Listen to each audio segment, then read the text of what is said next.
Os versículos usados nos vídeos que traduzimos nem sempre correspondem a versões em português. Muitas vezes precisamos traduzir do original em inglês para fazerem sentido no contexto do vídeo. Bem, hoje nós estamos começando a nossa lição número 6, nesta nossa série de ensinos sobre o livro Um Coração Ardente. Eu quero que você abra sua Bíblia em Romanos capítulo 12, só para nós ganharmos tempo. Ponha o seu marcador em Êxodo capítulo 19. Êxodo 19, porque nós estamos indo muito nesta passagem. Êxodo 19, você está aprendendo algo nessas lições? É isso aí, glória a Deus. Êxodo 19, ponha o seu marcador e nós vamos começar em Romanos capítulo 12, na sessão de hoje. Certo, então em Romanos capítulo 12, onde vamos começar, tudo o que discutimos até agora nos traz a palavra conformar. Repitam comigo bem alto, conformar. Agora, o dicionário Webster define conformar como reduzir a semelhança em maneiras, opiniões ou qualidades morais. Deixa eu dizer isso de novo. Reduzir a semelhança em maneiras, opiniões ou qualidades morais. Romanos capítulo 12, versículo 2, diz assim: E não sejam conformados com este mundo, mas sejam transformados pela renovação das suas mentes para que possam experimentar o que é esta boa e aceitável e perfeita vontade de Deus. Então, para continuarmos falando dessa palavra conformar aí, eu quero ir no original grego, e eu descobri que o original no grego é uma palavra bem longa, S-U-S-C-H-E-M-A-T-I-Z-O. Nem me peça para pronunciar isso, eu vou estragar tudo, certo? Mas o dicionário Strong's diz que é amoldar-se de maneira similar, conformar-se ao mesmo padrão figurativamente. O dicionário Divine diz assim: moldar ou dar forma a algo como outro. Eu gosto dessa. Moldar ou dar forma a algo como outro. Então os dois dicionários enfatizam o pensamento de moldar uma coisa para deixar semelhante a outra. E isso é exatamente o que vimos com Arão. Ele moldou o bezerro de ouro com uma ferramenta específica, não foi isso? Mas na verdade não era uma questão do que estava por fora, de fato, era bem o que estava dentro dele. Ele estava basicamente dando ao povo de Israel o que eles desejavam, não foi assim? Não é? Disseram, façam-nos deuses, não foi? Agora, eu vou dizer assim, Deus faz uma declaração interessante sobre Israel em Ezequiel, capítulo 23, verso 8, na Nova Versão Internacional. Veja, é impressionante, ele se refere a Israel como ela. Ela não abandonou a prostituição que iniciou no Egito. Ouviu isso? Ela não abandonou a prostituição que iniciou no Egito, quando em sua juventude homens dormiram com ela, afagaram seus seios virgens e derramaram a sua luxúria sobre ela. Veja, a palavra luxúria significa um intenso desejo. Repita, um intenso desejo. Então, em outras palavras, quando em sua juventude homens dormiram com ela, afagaram seus seios virgens e derramaram o seu desejo, repitam, desejo, sobre ela. Agora a Bíblia Amplificada enfatiza isto. Ela traduz da seguinte forma: eles derramaram o seu desejo pecaminoso sobre ela. Eu quero falar algo e eu gostaria que você anotasse. O desejo é o fator motivador dos seres humanos. Escreva isso. O desejo é o fator motivador dos seres humanos. Nós sempre seguiremos o seu curso. Você pode dizer amém? Desejos e intenções são duas coisas diferentes. Embora muita gente ache que é a mesma coisa, sabe, dizem, eu tinha a intenção de fazer isso, mas você acabou indo para onde o desejo te levou, entendem? Intenções e desejos são duas coisas diferentes. Muitas vezes as pessoas confundem suas intenções com seus desejos. Você pode ter intenções boas e piedosas, mas podem não ser de verdade seus desejos. Você pode dizer amém? Lembra em Lucas capítulo 9, havia um homem que correu para Jesus e disse, Senhor, eu te seguirei aonde você for, certo? Jesus disse a ele: as raposas têm suas tocas, as aves seus ninhos, mas o filho do homem não tem onde repousar a cabeça? E de repente o homem começou a dar passos para trás e disse: sabe, Jesus, eu vou te seguir de longe, eu vou investir no teu ministério, eu posso até ajudar no louvor tocando bateria. Ele meio que deu para trás. Por quê? Porque Jesus olhou no coração dele e viu que o desejo que prevalecia no coração dele era ter segurança. Então Jesus tratou diretamente com aquele desejo por segurança, dizendo: sabe, eu não tenho lugar onde repousar a cabeça. Outro homem apareceu e disse: sabe, Senhor, eu até te sigo, mas primeiro deixe eu me despedir das pessoas da minha casa. O desejo dele era por relacionamentos acima de tomar a cruz e seguir a Jesus. Estão acompanhando? Se você olha para o jovem rico, lembra o que a Bíblia diz? Você conhece a história do jovem rico. Veio todo faceiro para Jesus, com as suas roupas chiques, com o seu Rolex Sundial, simplesmente desceu, sabe, da sua carruagem Ferrari. E ele olha para Jesus e diz: o que é que eu faço para ser salvo? Quantos aqui veem um quadro assim? Certo, tá todo mundo errado? Sabe o que a Bíblia diz? Ele veio correndo para ele e ajoelhado. Aquele homem veio correndo para Jesus, cheio de paixão na frente da multidão, e disse: bom mestre, o que eu tenho que fazer para ter a vida eterna? Estão comigo? Você diria que ele tinha, ouça, uma intenção de seguir a Jesus, uma intenção de herdar a vida eterna? Mas Jesus olha para ele e diz: quais são os mandamentos? Ele fala, os mandamentos do número 5 ao número 10, todos tratam do relacionamento de uma pessoa com outra, mas não menciona os mandamentos de 1 a 4, que falam do nosso relacionamento com Deus. E sabe, aquele homem diz: eu guardei tudo, o que ainda me falta? Jesus diz: te falta uma coisa, vende o que tem, dá aos pobres, toma a tua cruz e me segue. E sabe o que a Bíblia diz? Quando o homem ouviu essas palavras, foi embora triste e pesaroso. Ele tinha grandes intenções de seguir a Jesus, mas quando Jesus começou a tratar com os verdadeiros desejos e motivos do coração dele, ele acabou indo embora triste e pesaroso. Nós sempre vamos seguir o curso dos nossos verdadeiros desejos, você entende? Por isso, Tiago faz a seguinte declaração: cada um é tentado quando é arrastado pelo seu próprio desejo e é seduzido. Isso é Tiago 1,14, eu vou dizer de novo. Cada um é tentado quando é arrastado pelo seu próprio desejo e é seduzido. Eu já disse isso em lições passadas e vou repetir. Foi Flip Wilson, não Deus, que disse: o diabo me fez fazer isso? Um comediante americano. O diabo não te força a fazer nada. O que a Bíblia diz é: cada um, o quê? É arrastado, cada um é tentado quando é arrastado pelo seu próprio desejo e seduzido. Repita: seduzido. E aí está a parte do diabo. Quantos sabem que eu não posso te seduzir com algo que você não deseja? Você pode dizer amém? Ok, eu posso chegar para a maioria dos crentes e dizer: quer saber? Aqui está uma dose de tequila, vamos pra balada, vamos ficar bêbados, vamos chapar. E eles dirão: não, eu não quero isso de jeito nenhum. Porque eu não posso te tentar com o que você não deseja, mas eu posso te tentar com algo que você ainda não deixou na cruz. É por isso que a Bíblia nos diz, como crentes, que aqueles que querem seguir a Cristo devem crucificar seus desejos. O que significa é colocar os seus desejos debaixo do poder da cruz. Sabia que a cruz tem um poder? Sabia disso? Eu penso que hoje em dia perdemos isso de vista. A cruz tem poder para nos liberar. O desejo é um caminho que uma pessoa seguirá, não importando quão boa a sua intenção venha a ser. Certo? Gálatas 5:24 eu acabei de citar, eu quero ler para você. Os que pertencem a Cristo Jesus crucificaram a carne com as suas paixões e os seus desejos. Isso não é algo que Deus faz por nós, é algo que nós temos que fazer por nós mesmos. Repita: nós mesmos. Eu quero contar um testemunho de um amigo meu. Uma noite eu estava pregando numa igreja e depois do culto o pastor me levou para jantar. E o cara era gigante, sabe? Ele tinha quase 2 metros de altura, um cara enorme. Ele era da polícia de Los Angeles. E antes de ele ser salvo, aquele homem fumava 4 maços de cigarro por dia. E no livro Um Coração Ardente eu escrevi que ele fumava 2 maços de cigarro por dia. Mas um tempo depois ele veio até mim num culto que preguei na Califórnia e ele disse: sabe, John, você se enganou. Eu fumava 4 maços por dia. Eu disse: rapaz, eu fico surpreso que você ainda está aqui.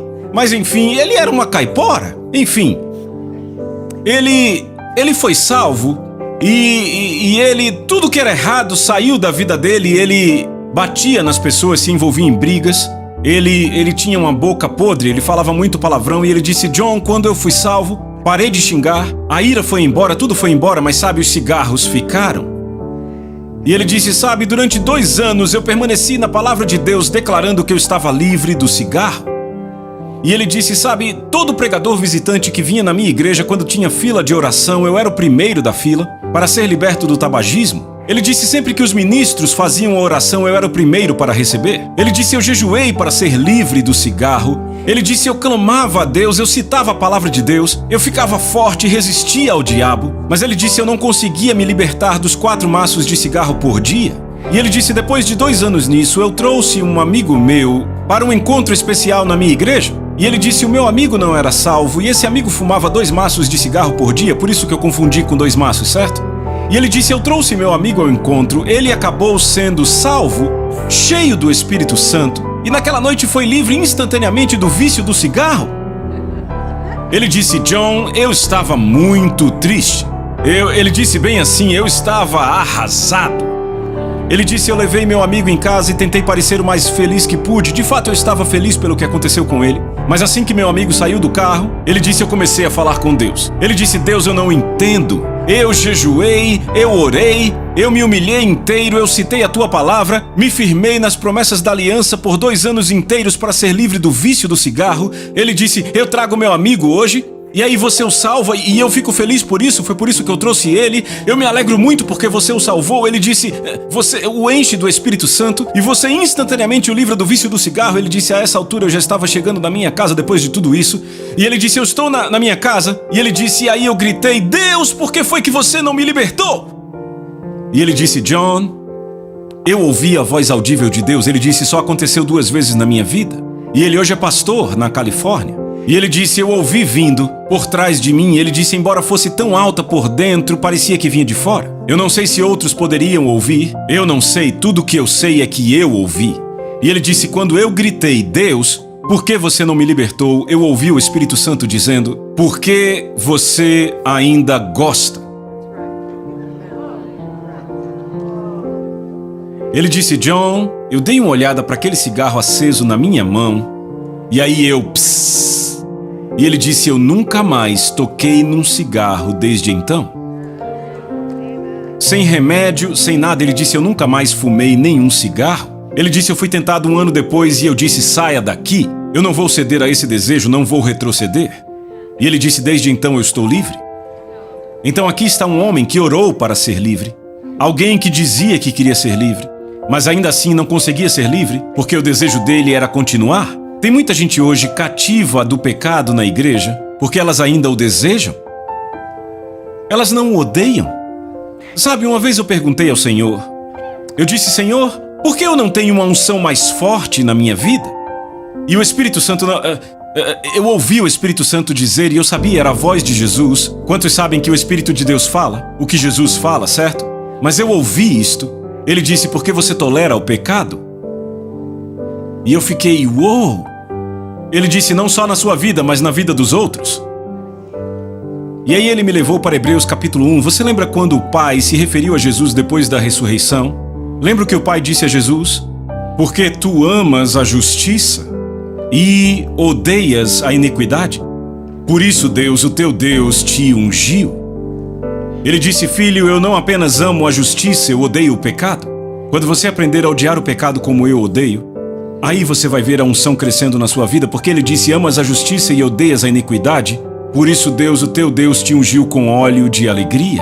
Ele disse, a unção vai aumentar se você odiar o pecado como eu odeio. A razão para não termos uma unção maior nas igrejas é porque as pessoas ainda têm um forte desejo pelo pecado. É isso que acontece quando você entra na presença de Deus. Ele expõe estas coisas. E é isso que temos que estar dispostos a fazer, a dizer, deixe que a cruz lide com isto. Deixa eu te mostrar algo, vá para Êxodo 19, eu quero te mostrar os desejos deste povo. Veja, Deus deixou claro, ele disse, os filhos de Israel achavam muito difícil se libertar dos desejos que haviam sido implantados no Egito. Mas agora deixa eu te dizer uma coisa, Moisés era mais enredado com o Egito do que Israel?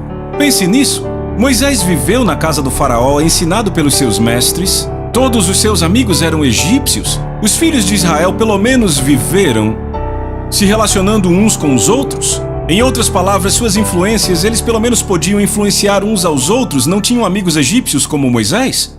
No entanto, Moisés teve mais facilidade de se ver livre dos desejos do Egito do que Israel. Não é impressionante?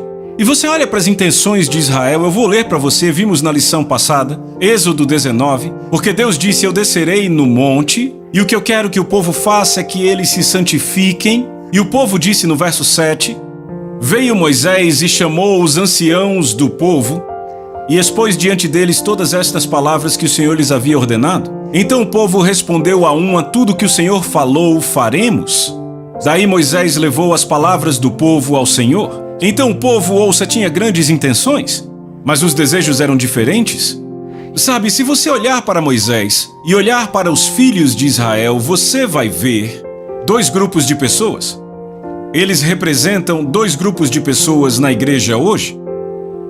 Eu pessoalmente acredito que é quase como uma linha divisória no meio da igreja hoje, e há dois grupos diferentes. Um grupo representado por Moisés e o outro representado pelos filhos de Israel. Você está comigo? E eu te mostro que há uma diferença bem clara. Primeiro, vamos olhar para os filhos de Israel. Vá para Êxodo capítulo 4, bem rápido, vamos lá.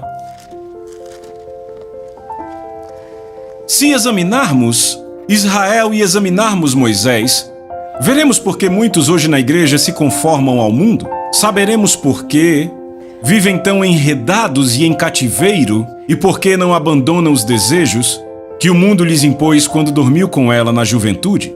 Agora, em Êxodo, nos primeiros capítulos, Israel está claramente em cativeiro e Deus levanta Moisés. Deus vai até Moisés no deserto e diz: Moisés, eu ouvi os clamores do meu povo, vi como têm sido afligidos pelo Egito todos esses anos, e eu virei e os libertarei, e você é o homem para isso? E então Deus diz a Moisés: Moisés, essas são as palavras de libertação que você deve ir e falar com Faraó. Você vai ordenar que ele deixe meu povo ir, e Deus diz os sinais que ele deve realizar. Agora Moisés desce daquele monte, e então ele vai ao Egito, mas antes de ir a Faraó, ele primeiro vai aos líderes das tribos de Israel. Agora entenda, provavelmente milhares de líderes, ok? E veja o que acontece em Êxodo capítulo 4, veja o verso 29. Então Moisés e Arão se foram e ajuntaram todos os anciãos dos filhos de Israel. E Arão falou todas as palavras que o Senhor tinha dito a Moisés, e este fez os sinais à vista do povo. Vejam o verso 31, e o povo creu, repitam, creu. Diga de novo. Eles creram, e tendo ouvido que o Senhor havia visitado os filhos de Israel, e lhes vira a aflição, inclinaram-se e o adoraram. Agora imagine isso. Aqui estão esses caras, milhares de líderes a quem Moisés vai antes do encontro com Faraó. Líderes que estiveram em cativeiro a vida inteira. Escravidão, uma escravidão bem pesada. Os pais deles falaram de uma libertação que viria e os libertaria, mas os seus pais nasceram e morreram e nunca viram a libertação. Os seus avós falaram de um libertador que viria e os libertaria do cativeiro do Egito, mas os seus avós nasceram e morreram e nunca viram a libertação. Os seus tataravós falaram de um libertador que viria e os libertaria do cativeiro do Egito, mas os seus tataravós nasceram e morreram e nunca viram a libertação. E sabe o que esses caras pensavam? Será que eu serei como o meu pai? Será que eu vou ser como o meu avô? Será que eu vou ser como o meu tataravô? Será que eu vou nascer e morrer como escravo, construindo a herança de outro homem sem nunca ser livre? E de repente entra naquela sala, naquele auditório, um dos príncipes do Egito, que por acaso era hebreu, treinado como um guerreiro. Ele se levanta e declara a palavra de Deus e mostra sinais sobrenaturais. Você consegue imaginar a movimentação que foi causada naquele encontro? Imagine eles chorando, eles louvando e adorando tudo isso ao mesmo tempo. Meu pai pregou sobre isso e nunca viu. O meu avô pregou sobre isso e nunca viu. O meu tataravô pregou sobre isso e eu agora estou vendo o libertador. Deus está nos libertando, seremos livres. Você consegue imaginar? Você consegue imaginar a paixão naquele lugar? Agora Moisés sai daquele ambiente e vai direto para Faraó e diz exatamente a mesma coisa, o que Deus disse para ele falar. E aí Faraó responde: Então o povo não tem muito o que fazer, eles querem adorar esse Deus no deserto, hã? Bem, então agora eles vão fazer tijolos sem palha, que arranjem sua própria palha. Você não imagina o que era ser um hebreu? Eles se levantavam ao nascer do sol, iam para as olarias para fazerem a cota de tijolos e a palha era dada para isso. Trabalhavam o dia inteiro até o sol se pôr, iam para casa e apagavam nas suas camas. E basicamente levantavam na manhã seguinte ao nascer do sol e começavam tudo de novo. Essa era a vida deles. Você entende? Então agora Moisés prega a palavra do Senhor. E o que acontece? Faraó diz, eles não têm o que fazer. Agora vão providenciar a própria palha. Então agora eles têm que acordar às 4 da manhã, limpar a palha, levar para a olaria, continuar entrando na olaria no nascer do sol, fazer a mesma cota de tijolos. Provavelmente não tinham palha o suficiente. Então ao pôr do sol, depois de cumprir a meta de tijolos, voltam ao campo para pegar mais palha. Então a pregação de Moisés aumenta a dificuldade deles. Lembram que Jesus disse? Quando a palavra vem, a tribulação surge por causa da palavra imediatamente e ficam ofendidos. Quantos aqui sabem que quando se tornaram crentes e decidiram seguir a Jesus de verdade, tribulações e provas começaram ali mesmo?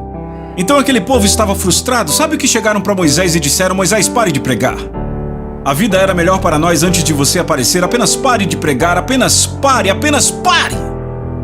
Daí Deus em sua misericórdia mesmo assim liberta o povo, não é? E Moisés os tira do Egito e eles agora estão dançando, gritando e louvando, certo? Eles agora têm ouro, estão curados depois daquela Páscoa. Não foi assim? E eles viram todos os egípcios morrendo e eles preservados. Agora todos dançando, certo? Todos empolgados, não é verdade, hã? Mas então Moisés os guia direto para o Mar Vermelho, provavelmente o pior lugar para onde poderiam ter ido. Porque Deus então endurece o coração de Faraó e ele persegue o povo em suas melhores carruagens. E agora eles estão chegando no Mar Vermelho e pensam que líder burro a gente tem. E agora Faraó está prestes a massacrá-los. Agora veja, vá para Êxodo 14. Êxodo 14. Veja aí em Êxodo 14, verso 10. E quando Faraó se aproximou, os filhos de Israel levantaram seus olhos e eis que os egípcios marchavam contra eles. Então tiveram muito medo e os filhos de Israel clamaram ao Senhor. Veja que coisa religiosa. Verso 11, disseram a Moisés, foi por falta de túmulos no Egito que você nos trouxe para morrermos no deserto. O que você fez conosco, tirando-nos de lá? Veja o verso 12. Não foi esta a palavra que lhe dissemos no Egito, dizendo, nos deixe em paz, para que possamos servir os egípcios? Vejam isso. Pois teria sido melhor para nós servir aos egípcios do que morrer no deserto? Repitam comigo, teria sido melhor para nós? Diga de novo. Diga de novo. Pois teria sido melhor para nós? Se estas palavras estão em você, vão te impedir de cumprir o propósito de Deus na sua vida. Você está entendendo? E o que acontece? Deus abre o Mar Vermelho e eles passam a pés enxutos, não é? Chegam do outro lado, o que acontece? Miriam e as outras mulheres pegam os tamborins e vão fazer uma festa pentecostal. Dançando, cantando, gritando, louvando ao Senhor. Nunca mais duvidaremos de Deus de novo. Ele destruiu nossos inimigos. Ele pôs a nação mais poderosa do mundo para morrerem no Mar Vermelho, carros, cavalos, seus cavaleiros, e eles celebravam. Todos tão animados, nunca mais duvidariam. 3 dias depois, 3 dias, conte. Hoje é domingo, segunda, terça, quarta. Eles não ouçam, eles não conseguem encontrar água doce e estão reclamando de novo, dizendo era melhor morrer no Egito, vamos arranjar um líder e voltar. Então Deus dá água doce a eles, e alguns dias depois eles não têm mais comida e sabe o que estão dizendo? Era melhor voltar para o Egito porque Moisés nos trouxe para morrer no deserto. E reclamando de novo. Agora o auge é quando vão espiar a terra prometida. Vá comigo por favor para Números 14. Números capítulo 14. Oh meu Deus, você não vai acreditar quando vir. Números capítulo 14.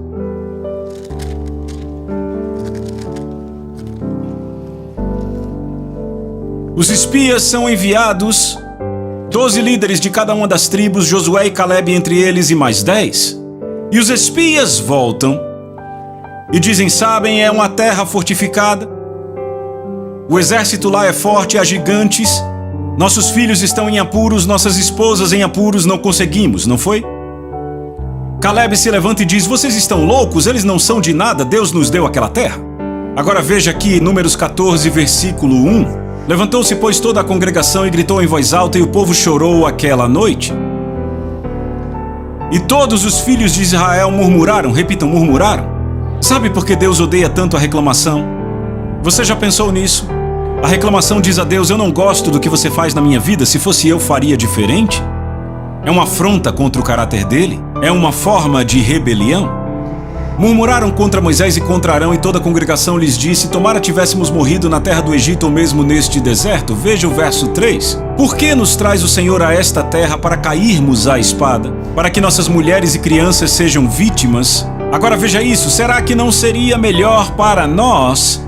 Repitam isso comigo. Será que não seria melhor para nós? Digam de novo. Perceberam a repetição? Perceberam de novo o que acabamos de ver em Êxodo 14? Será que não seria melhor para nós retornar ao Egito? E diziam uns aos outros: levantemos um capitão e voltemos ao Egito? Você está entendendo? Agora, o que está acontecendo aqui com esse povo? Enquanto Deus está fazendo para eles o que eles querem, quando eles querem, eles estão louvando. Mas quando Deus não está fazendo para eles o que eles querem, quando querem, eles reclamam. Estão vendo? Agora vamos ver Moisés. Vá para Hebreus capítulo 11, vamos dar uma olhada. Hebreus capítulo 11, verso 24 diz: pela fé, Moisés, quando já homem feito, recusou ser chamado filho da filha do faraó, preferindo, repitam, preferindo, sofrer aflição com o povo de Deus do que usufruir dos prazeres passageiros do pecado, considerando o opróbrio de Cristo por maiores riquezas do que os tesouros do Egito, porque contemplava a recompensa. Rapaz, tem muita coisa aí. Volte para o verso 25. Veja, ele diz: preferiu ser maltratado. Repitam, preferiu. Quantos sabem que Israel não preferiu sofrer? Quantos sabem que eles simplesmente entraram nisso? Moisés, por outro lado, escolheu. Você está acompanhando? Então, quantos sabem que as condições de vida do povo eram muito piores do que as de Moisés? Eu lembro da primeira vez que eu fui a uma nação subdesenvolvida, numa viagem missionária. Eu fiquei lá por 3 semanas e eu lembro de pensar: como é que as pessoas vivem assim? E de repente me veio um pensamento, e naquela nação eu pensei: sabe, essas pessoas não sabem o que eu tenho. Elas nem sabem que o que eu tenho existe. Eu descobri que a graça de Deus é mesmo necessária para viver num lugar como aquele. Quando eu penso no que temos, porque eu digo, a situação era muito, muito difícil. Vocês estão aqui? Aqui está Moisés, vivendo na casa mais bonita do mundo. Ele escolhe ser maltratado. Israel vivia meio que nas favelas do Egito. Então eu não consigo imaginar se o deserto era tão pior assim. Moisés preferiu o deserto, Israel não. Agora note por que ele preferiu, está no verso 26. Considerou o opróbrio de Cristo por maiores riquezas que os tesouros do Egito, porque contemplava a recompensa. Repitam, a recompensa. Qual recompensa ele estava procurando? Será que era a terra prometida? Vá para Êxodo 33 e vamos ver. Êxodo 33. Se você achou, diga amém. No capítulo 33 de Êxodo, veja o que acontece aqui no primeiro versículo. Depois ordenou o Senhor a Moisés: saia deste lugar com o povo que você tirou do Egito e vá para a terra que prometi com juramento a Abraão, a Isaque e a Jacó, dizendo: eu darei a seus descendentes. Mandarei à sua frente um anjo e expulsarei os cananeus, os amorreus, os hititas, os ferezeus, os heveus e os jebuseus. Agora pare e olhe para mim. Deus diz a Moisés: vá, avance, pegue o povo. Vão para a terra que manda leite e mel, a terra prometida que eu prometi a Abraão, Isaque e Jacó. Ele disse: você será escoltado por um anjo e eu vou expulsar todos os hitas. Não é? Não é? Mas veja o que ele diz no verso 3. Vão para a terra onde manam leite e mel, pois eu não irei no meio de vocês, para que eu não os destrua no caminho esse povo de dura cerviz. Olhem para mim. Então Deus diz: vão para a terra prometida, vou expulsar todos os hitas, vou enviar o meu anjo, mas eu não vou. Agora, muito me alegra que ele não fez a oferta a Israel, porque se eles preferiam o Egito, sem Deus, tenho certeza que teriam feito uma festa e ido-se embora para a Terra Prometida com aquele anjo. Não é? Diziam o tempo todo, vamos voltar para o Egito? Queriam ir para o Egito sem Deus, quanto mais para a Terra Prometida com um anjo. Se Deus fizesse a oferta para eles, tinham agarrado e ido, não é?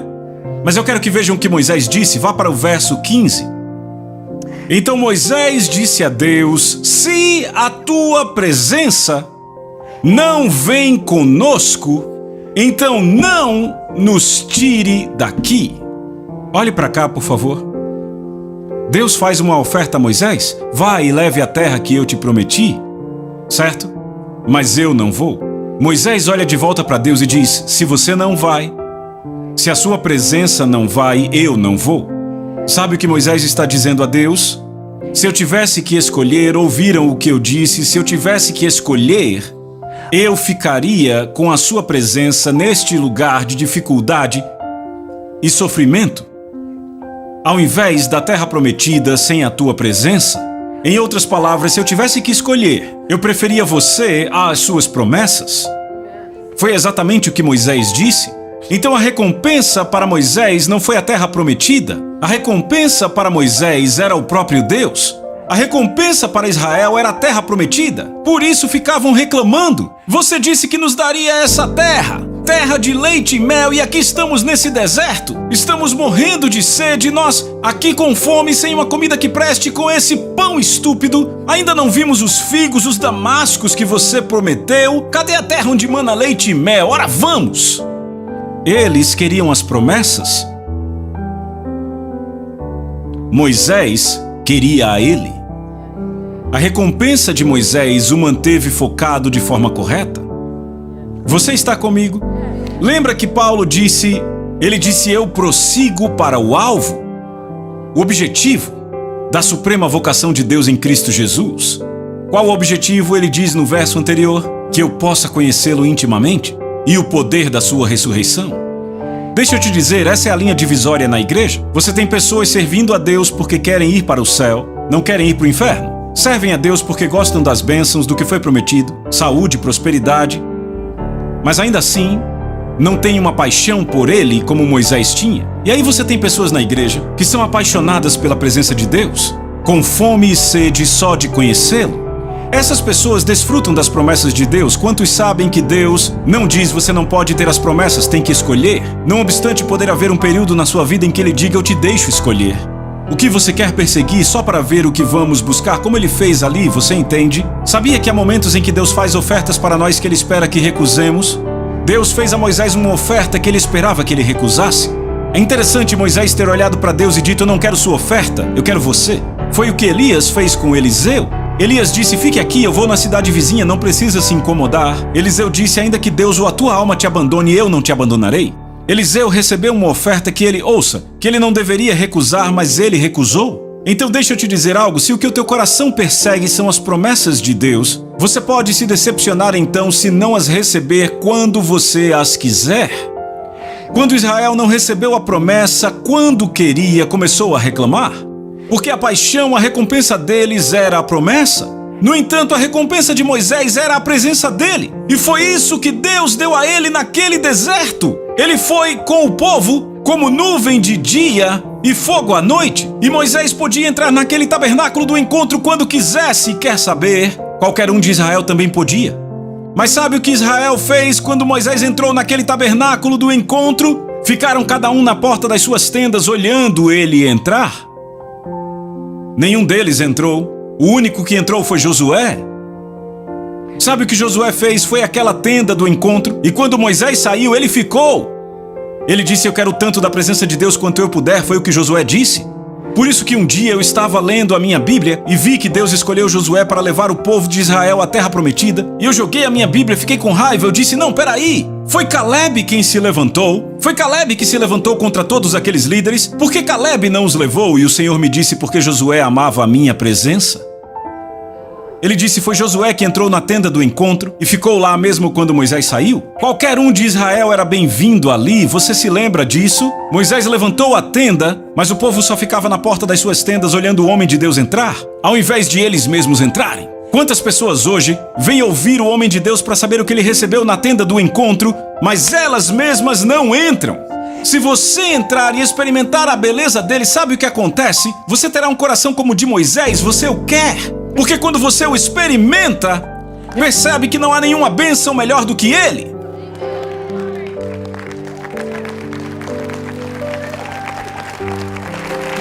E este é o problema na igreja hoje. As pessoas não provam o dom celestial. Hebreus fala disso, sobre provar o dom celestial. Quando você prova o dom celestial, você foi pego, você fica que nem um viciado.